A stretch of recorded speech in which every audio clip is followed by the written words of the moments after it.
Hey, today on the 167, I'm meeting with Pastor Jake and Pastor Rick to talk Move and about Kingdom Come. Welcome to the 167.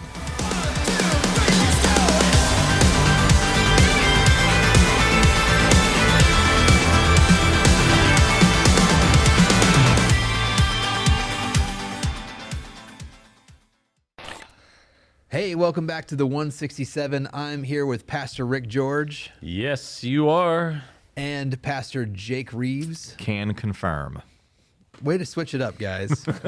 Didn't go with your go-to. I'm here and present. You betcha. Present.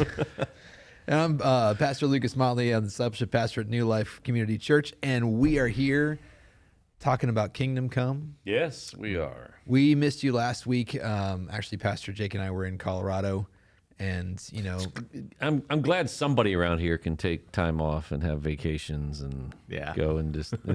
But fortunately, there are faithful stewards that are here to hold the fort.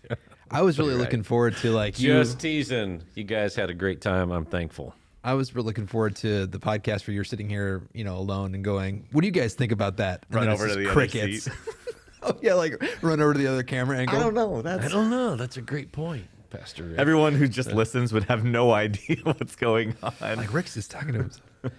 All right. Well, Pastor Rick, we had a great Sunday. The Sunday, it was First Fruit Sunday. It was the time where we got to bring the first portion of the offering for Move that was committed. And we had some great numbers with the Move commitment. And so we kind of wanted to let everybody know and to celebrate those numbers in case they weren't here on Sunday or they're tuning into the podcast. Yeah. So, there was a lot of anticipation to see what kind of financial commitments were made.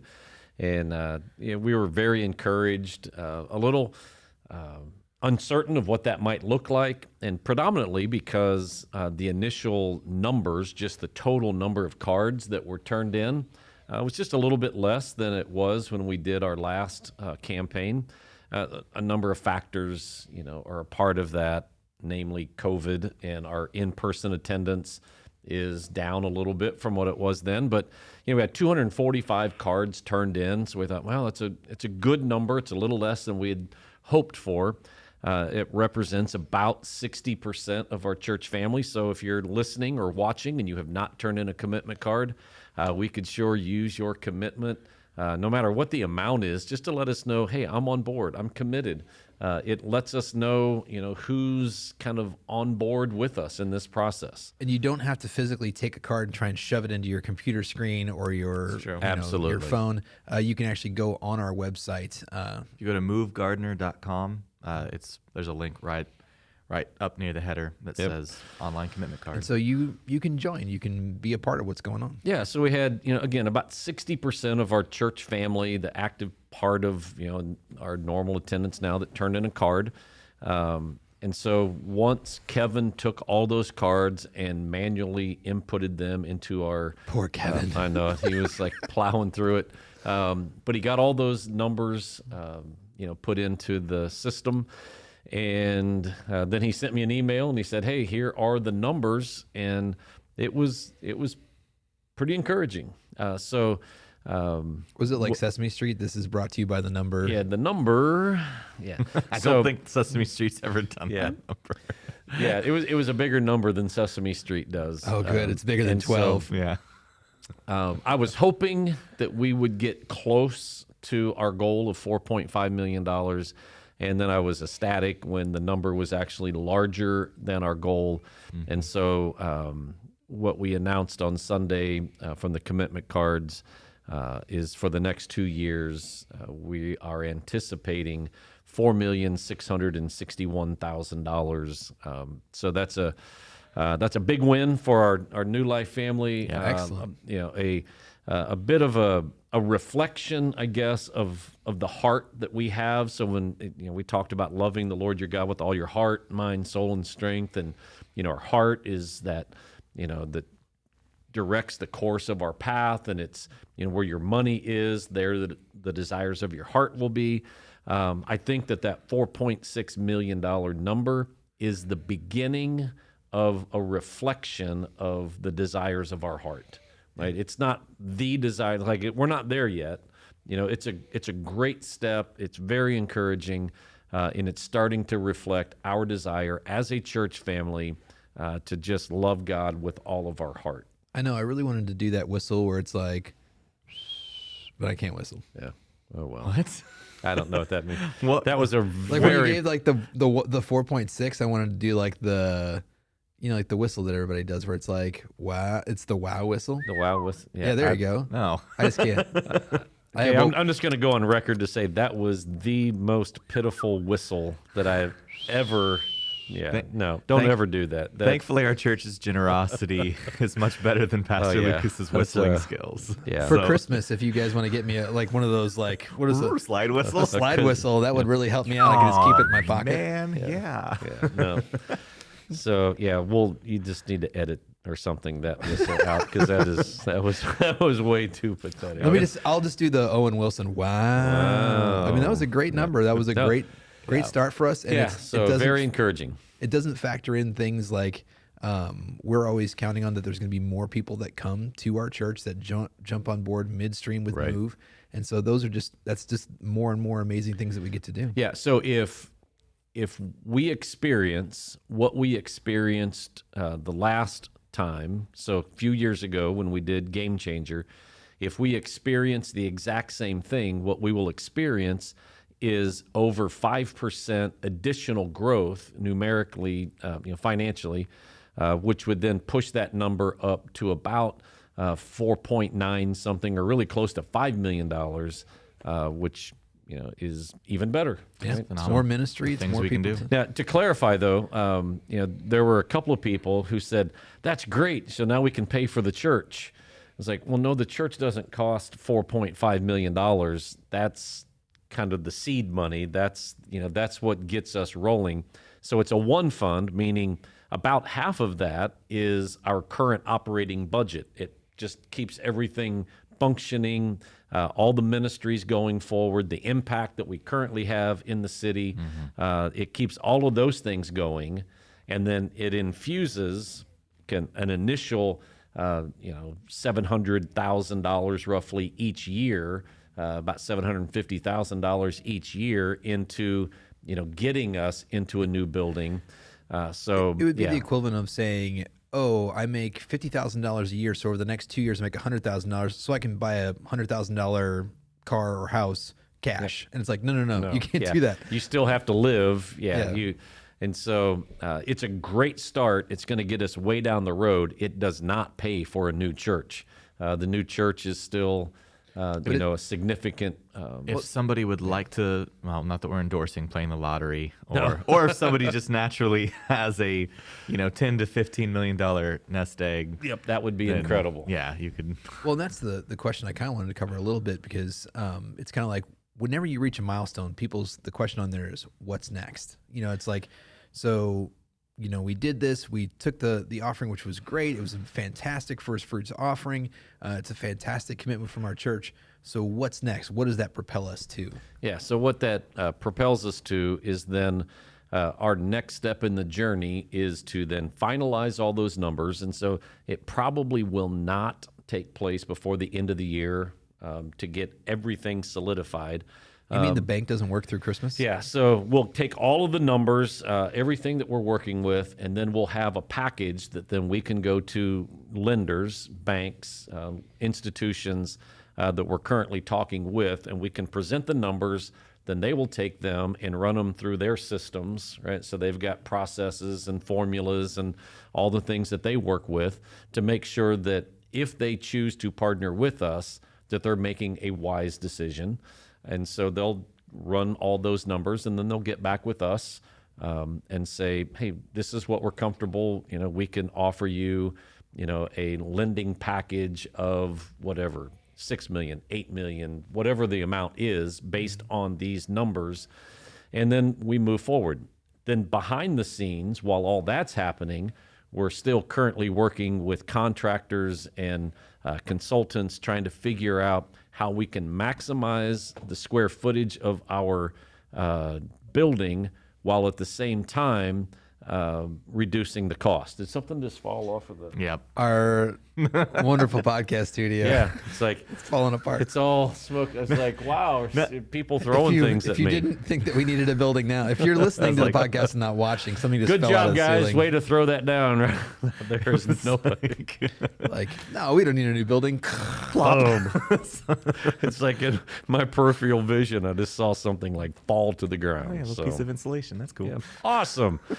Man, if you Yeah, it's- only could see this incredible studio that we are working in. But it sounds like it's a lot like when people build a home. You're working with the builder, you're working with the person that's developing the area, you're working on all those things while you get money from the bank and the loan. Yeah, so exactly. it's a lot of paperwork. And because of our current climate, culturally, it is so fluid and moving and fluctuating all the time. Supply chains, you've heard that word. Oh, yeah. So supply chain.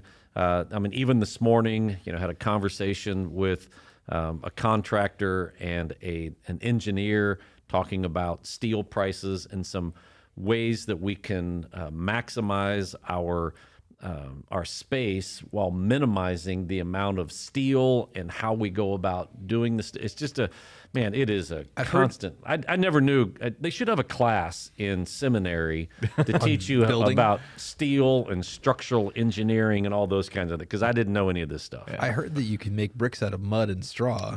I did that at a VBS as a child. Yes. You did it's, the outdoor VBS? Yeah. Absolutely, I did. Yeah, it's mud and hay and felt boards, and it's, hey, we got a church. Yep. It is way. So we're moving forward. All that's happening kind of behind the scenes, and then we're working with banks and lenders behind the scenes. And then what is visible is the ongoing ministry that we provide day in and day out to our church family and to our community. And all of those things are continuing on. We're doing an incredible job. This past weekend was so encouraging because it wasn't just, hey, let's talk about the kingdom that might be out there somewhere. We're not even sure what it is. But we're talking about his kingdom coming. And then, we're bringing money, like our first fruits, to help build this kingdom, whatever that is, right? But then visibly played out right in front of our eyes was this process of building the kingdom as we watched lives being transformed. Yeah. The testimonies of people saying, I'm on this journey with Christ, and I want to be water baptized. And yeah, my life has been a mess, and in some ways it still is like a train wreck. But it's something that I'm working on, and I want to take this step of faith. And it was a beautiful picture, I felt, of talking about this kingdom that is not yet and a kingdom that is among us, and watching those two things come together as we brought money, saying this is a reflection of our heart, but then we brought lives, saying, gee, this is what we're investing in, these lives that are being transformed. I thought it was incredible. Yeah, So it was a great Sunday. And I kind of wanted to jump off that, like what you're talking about when you're saying it's what is it people say? It's the now, but not yet. Yeah. It's the kingdom come. It is here, but it's kind of intangible. And I'm going to actually pick on Pastor Jake since he finished his master's in Bible. Ooh, recently. yeah, buddy. We're going to put that to the test today. yeah, I'll be back in a little while because you're way over my head. I don't have. See. It better be like the 8 books that I had to write massive. Beyond that, who knows? Well, it's the gospel and the words. I'm kidding. I know, no. No, because you had written and you took us to Luke 17 and John 18 this week in your message, and those verses it's along the lines Luke 17 where he's saying, hey, the kingdom is not something that you can go, there it is, and there it is over there, and here, like it's not something that's that's got a signpost on it. It's not a flag. It's not, even though I pledge allegiance to the Christian flag and to the saving, and then John 18, he says that basically the kingdom of heaven is near. Like it's something that's in our hearts, and it's something that's almost manifest, but not quite here. And so I just wanted to talk about, like, what exactly are we looking for when we talk about the kingdom come? We just had the youth conference. Like, what is it that we're looking for? If we can't just go, oh, look, there's the kingdom. How do we know that it's near? Like, how do you? Good question. Go ahead, Jake. What's the Explain Bible that. college answer on that? The Bible. I can actually. It is funny. One of my classes, we dipped into this a little bit, and I I actually really did love my professor's take on it, and so I'll parrot that. I'm not claiming originality on this. And I think one of the best places that we can see it is actually if you jump back into Matthew 5-7 with the Sermon on the Mount, and Jesus is describing, he's essentially laying out Christian ethics for us. And I think that's the thing of, poorly quoting what Pastor Rick preached on Sunday about, the kingdom. It's the rule and reign. Of a sovereign God over the hearts and lives of people who willingly submit to him. Right. And so it's a willingness to say, I'm yours. And if you have the source here at the table, you don't have to cite the source. You just I know. Cue him up. I can cue him up, exactly. And so when you have that rule and reign in your life, that's what I love about when you take that, you look at the Sermon on the Mount, all of a sudden you see, he's taking the law and he's essentially saying like, hey, I'm coming here to fulfill the law, but also I'm going to be moving your heart even closer to it because this is my Father's heart. And so you're going to see it in action. You're going to see it in the fact that obviously, which is another sort of intangible but tangible, is the indwelling of the Holy Spirit, because that's how you are able to execute such crazy lofty standards that Jesus lays out in the Sermon on the Mount. Like don't even, they're like, should I kill somebody? And it's like, no, you even are angry and boom. Yeah. Roasted. He really, it's an interesting thing that he does with the Sermon on the Mount, because basically what he does is he simultaneously raises the standards and yet doesn't excuse it. It's like, he's like, oh no, you don't even understand. I'm raising the standards, but then I'm paying it off. Right. It's like going, I kind of want this house. It's $200,000. Like, oh, no, you don't understand. It's $800,000, but don't worry, I bought it for you. And you're like, okay. Like, so simultaneously, I'm not spending my own righteousness on it anymore. I don't have to strive for it, but it's also worth way more than I was intending. We are, citizens, residents of the United States of America. And that makes us, because of our citizenship, it puts us under the authority of the government of the United States. People, often claim, this is a free country. I can do whatever I want. No, you can't. Well, like you cannot do whatever. Like, yes, you are free to do certain things, but you can't do whatever you want. There's a rule and a reign over you. There are laws, there are principles, there are things that you have to abide by, and if you don't, there are consequences to those things. If you do, there are rewards. The same is true with the kingdom of God. So we are residents, yes, of the United States, but this isn't our home. We're really ambassadors here. We are residents of a kingdom that is not of this world. And we can't just do whatever we want and whatever we feel. We are under the rule and the reign, the principles, the laws, the regulations of that kingdom. And when you follow those rules and principles, there are benefits that come from that. And when you go against them, you disobey them, you break those principles, there are consequences to be paid. Well, both of you have traveled outside the United States. I've only traveled in North America. I've been to Canada and Mexico. You've been over to Israel. You've been to Europe. I imagine it would be something like that. I don't know if you guys can recount a little bit of that, but to be an American overseas, I feel like sometimes we get a bad rap because people like Americans act like Americans, even though they're in another country, and they're like, well, this is the way that I'm American. This is the way that I behave. It's my culture. It's my language. It's my whatever. And I imagine a little bit that is how we're supposed to behave here, where we're like, oh no, I'm a citizen of the kingdom, and I know that I am, in this country, but I don't speak this language. I don't speak your way. I speak my way. I acknowledge your custom, and while I am here visiting among you, I will be polite, but this is not who I am. Yeah, you realize when you step out of this country and you go into another country, whether it be Mexico or in my case, when we went to Israel, you realize this is very different. Mm-hmm. I realized that when we landed in Israel and there are military vehicles with machine guns on the runway.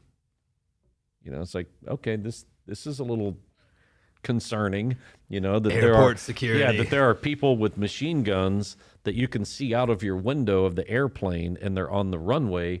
It's like, we're not in Kansas anymore. And then you step off and you just look around and you realize this is in some ways very uncomfortable because this is not my home.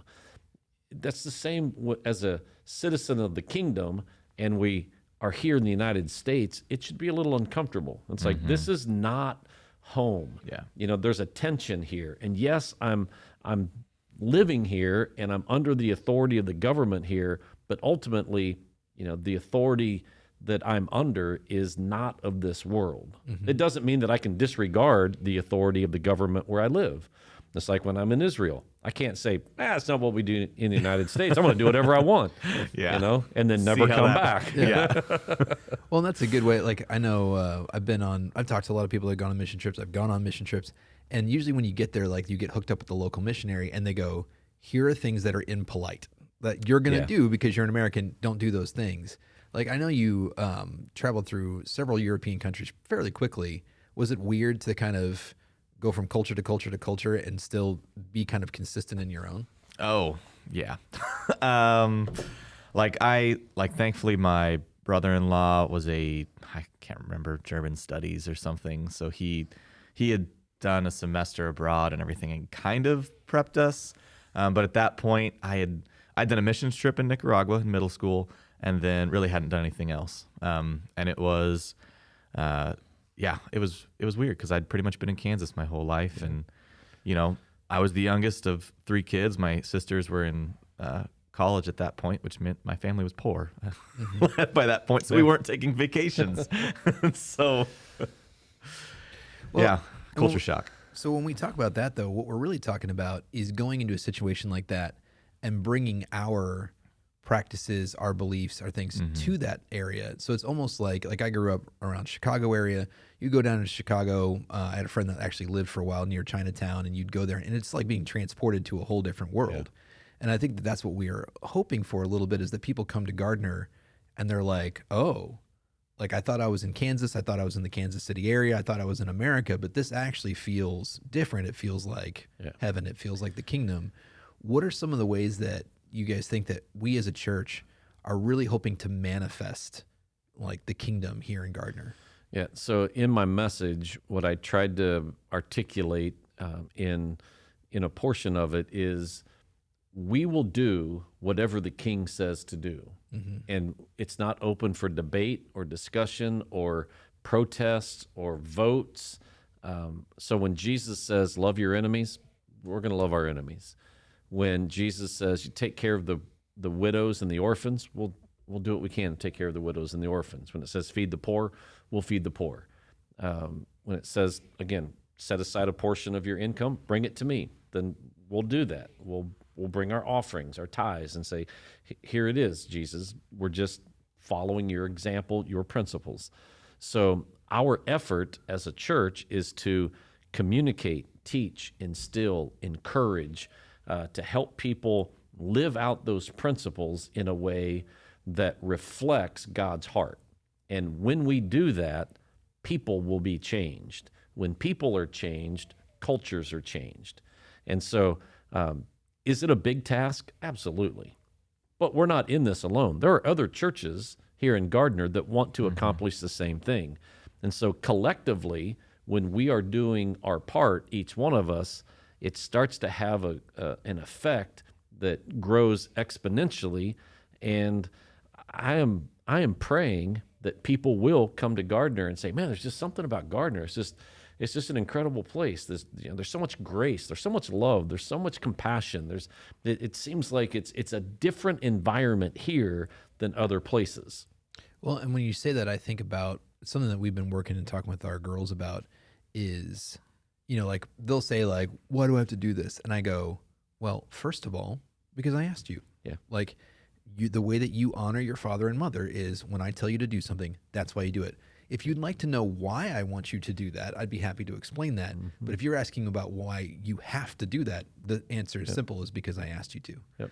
And so I think that there's a level of dignity and respect that then permeates from that. And so I think that'd be an interesting thing to see, like the town majority wise going, well, why would you do that? Well, because God told us to. Now, here's all the political implications of that. Here's the town-wide, results of that. But ultimately, we're doing that because we think that that's what God's called us to. Yeah. So ultimately, building the kingdom is building this structure, environment, a heart, a willingness, a desire to just live full bore, all out, fully committed to Jesus and his ways. That's building the kingdom. Absolutely. So I just want to close with this last question, and then we'll wrap it up. Jake, I'm going to pick on you first, and then we'll hear from I Pastor thought your Rick. last question was, what's for lunch? Yeah. But you Yes. go ahead. Where do you see, what do you think the biggest challenge of that is to take kingdom culture and insert it into the town culture? Otherness is difficult. And like we've alluded to it, and we don't want to pick on it because all of us absolutely love Gardner. We love Kansas. We love, the country we're in. But it also hampers us on one level because we don't like being under authority. Mm-hmm. We don't like it. I had a conversation after the sermon with somebody who's like, man, it just feels like we're being told not to question. I'm like, no, you question, but I'm telling you, there's going to be always gaps when God's calling you into faith. And to step into that faith, it's hard. Like it is, obviously the more you do it, the more easier it is because you see that God's good. But the otherness, because it's going to feel unnatural. We like to be individualistic and have our own way. Yeah, so just real quick, and I know we're running out of time, but so when I say, if Jesus says it, we just do it, period. Okay, that's just faithfulness. That's obedience. Going back to what you said with our children, okay, now loving the Lord with all my mind, now I can really dig in and say, well, what is this really all about when Jesus says whatever he says? Husbands, love your wives like Christ. Well, why does he say that? Okay, so it's not a blind faith, like I can't ever question anything. It's, okay, I'm going to start doing this, and now I'm going to dig deeper to understand the why. Yeah. Not dig deeper so I can try to, undermine what God said and try to flip it and make it sound like something that I want. It's no, this goes maybe a little bit against what I want, but now I understand why. You see the goodness. Yeah, so it's loving the Lord your God with all of your heart, mind, soul, and strength. So your mind is included in it. Yeah. Cool. Yeah, it's a obedience and a bringing of the kingdom while we seek to understand better why that is. So I think that's going to be, like I said, an impactful message. I think it's going to be, a great part of Move to see Gardner, like the actual culture of Gardner change. Yeah, I agree. Thanks for joining us on the 167, guys. We'll see you next week. Have a great Thanksgiving. Gobble, gobble.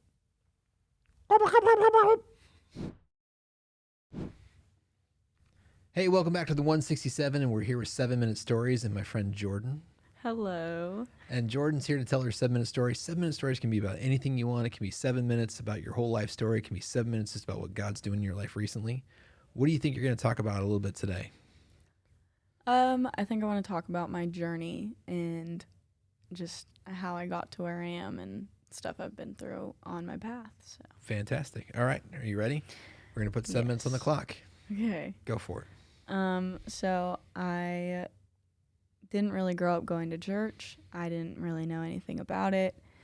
And then I got to high school and I met Megan and we became friends, and her family introduced me to church, and I went there with them a couple times, and I liked the atmosphere, and I never really did anything more than just go. And then I had a falling out, and I didn't really go anymore. And then fast forward, I just recently, 6 or so months ago, came back, and I wanted to go back to church. I missed it. I missed the atmosphere and just how loving everyone was. It was really comforting. And so I started going back, and then I decided to start going deeper. I wanted to go deep and get stronger in my faith, and so I joined Michael's group with Megan, and We just really like went after it. I learned about so many things that I never even knew existed, didn't know anything. And so it was a lot at first. It was very confusing, but I have really grown a lot. It's taught me a whole lot, and I'm really thankful for that. And you actually came upon that kind of by accident, right? Like we were actually Yeah. praying for somebody, and you guys got to see that and experience that, and then you were kind of like, "Oh, I want that." Yeah. And so we threw you right in the deep end. Oh yeah, I went from 0 to 100. I feel like, whenever I saw that, I think that's what really triggered like my hungriness for learning more. Is that was my first time ever hearing about tongues. Didn't know what it was, and then seeing it and like experiencing it, and I was like, I want to do that. Like that's cool. So, I feel like that helped a lot with pushing me, and I've been hungry ever since. I just want to keep learning more. What would you say is something that's in group? Like, what's something that you would have done something previously differently, but now in group you're like, man, this was before, but this is now. Like, what's the difference? What do you mean exactly? Like the way that you pray, or like something that you might have thought, like a different conception of that, and then you're like, oh man, now God's doing something different in my life, and I feel different. Oh, definitely. Like prayer is a whole different story. Like going from thinking that I can't heal anyone, I have to ask for everything, and like going from like begging to like being, how do I word this? Like, I can't think of the word. Not like asking, but like telling, but not Sure. I don't really know how to explain that. But just being more confident in it and knowing that like for things that like I used to think like, oh, God can only heal people, like that's it. And I have to sit there and go, please, please, please, please, please, Yeah. please, please. Yeah. And so that's been a whole lot. So like just the way I see a lot of things in life has changed completely.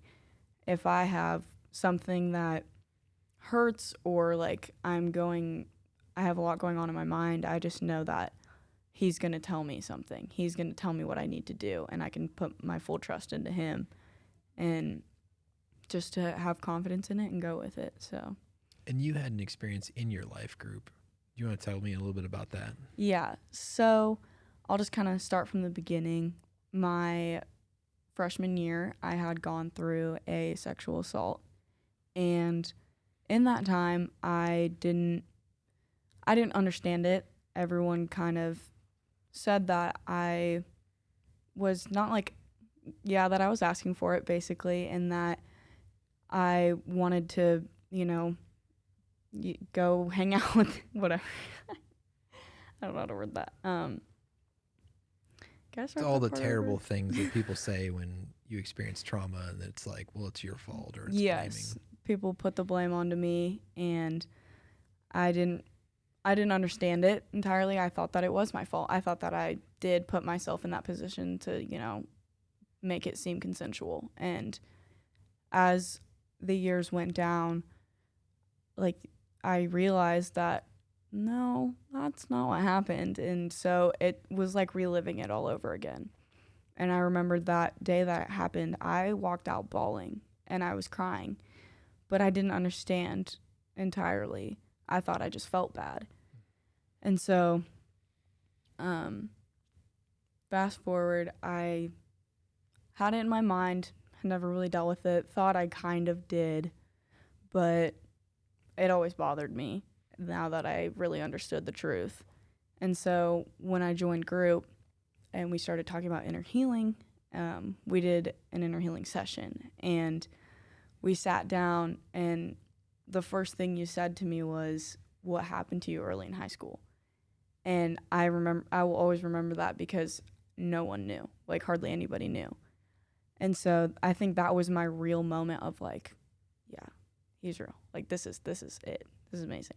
And for those of you listening, like when we talk about inner healing sessions, what that is it's kind of half prayer, half counseling. mm-hmm. But like that moment that you said, like it was we sat down together and we were praying for you, and I touched your hand, and I felt like the Holy Spirit said, ask her this question. And in those moments, you always feel ridiculous. I was like, I'm going to ask her. And she's like, nothing. I played volleyball. Like, but there was something there, and you told us about it. And yeah. So we went into that, and once we got to the end, I had felt this amazing, like, weight off of my chest. It felt like I was finally free. And when I left that night, I felt like everything was different. Like, the air was clearer, the sky was, well, it was dark outside, but, like, the stars were brighter. It was just, I felt like a new person. And I also had back pain. So whenever after that event, I had really bad lower back pain. And after that inner healing, my back pain just went away. And so we started talking about deliverance in group. And then the more we got into it, the more we kind of realized, like, I had a deliverance. Mm-hmm. And so, don't you love that when God, he confirms that inner healing by healing something you can actually touch and feel and yes, taste? It was, I didn't really realize it at first, but it was like a couple days later, and I was like, I don't remember the last time, like, my back doesn't hurt anymore. And it was like constant, annoying, like, I went to chiropractors and it still, like, didn't help. And then I found out that, like, whenever you go through a sexual assault, that demon can attach onto your physical body, and it can cause you that physical pain. And so with sexual assault, the pain that goes with it is more of, like, lower back pain. And so having those like puzzle pieces come together was just crazy. It was really mind-blowing, and it was just like, yeah, it's amazing the things that God can do and show you, and I'm so thankful for it. What do you think was the biggest piece of that? Like, when you're talking about you feel like you had more joy, you felt lighter. Do you think it was the forgiveness aspect of it? Do you think, because we were in that moment together, and you were kind of talking about taking on a different identity. We called you the courageous one after. Yes. I mean, like, so what do you think were some of the key pieces of that? Definitely the forgiveness part. I wanted to forgive, but I didn't know how. And part of me thought that I had it at first, and I was like, okay, like, yeah. But then we got into that, and I was like, yeah, I definitely didn't. I had never said it out loud before. I had never said that I forgave that person.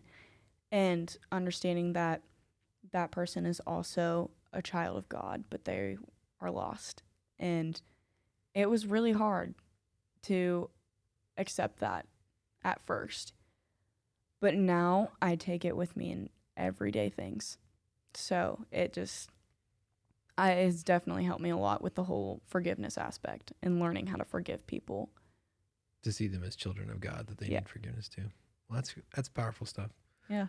Thanks for sharing that with us, and of course. Love your 7-minute story. Like I said, I think this is just the beginning of what God's going to do in and through you. So I agree, and I hope that me sharing this helps somebody else out there. So thanks, Jordan. Of course. Thank you. If you enjoyed this episode of the 167, make sure you like, subscribe, follow, get notified, leave a 5-star rating and a positive review.